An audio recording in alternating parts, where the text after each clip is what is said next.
আসসালামু আলাইকুম।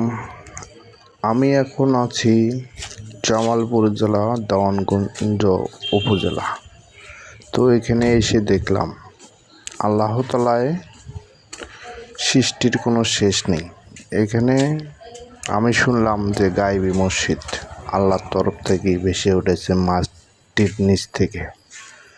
এই যে সেই আল্লাহ তাআলার সৃষ্টি। তো এখানে মাটির নিচ থেকে এই মসজিদটি ভেসে উঠেছে।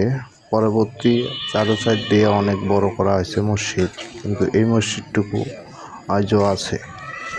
কেউ বলতে পারে না যে এটা কবে ভেসে উঠেছে, শুধু দেখা যায় মাশাআল্লাহ আলহামদুলিল্লাহ। আপনারাও আসবেন দেখতে মসজিদটি।